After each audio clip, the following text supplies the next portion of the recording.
ঝিনাইদহে ৮ দফা দাবি আদায়ে এটিআই শিক্ষার্থীদের বিক্ষোভ। ৮ দফা দাবি আদায়ের লক্ষ্যে ঝিনাইদহের কৃষি প্রশিক্ষণ ইনস্টিটিউটের শিক্ষার্থীরা বিক্ষোভ করেছে।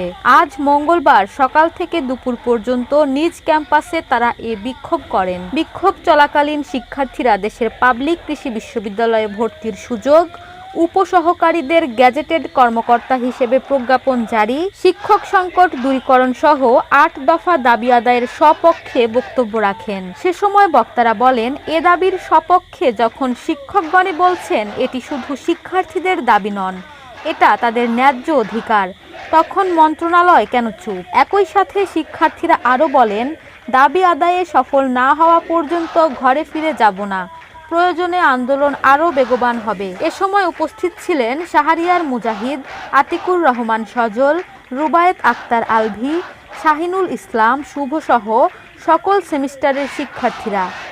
নিউজ ডেস্ক, মাল্টিমিডিয়া, আমার দেশ আমার কথা।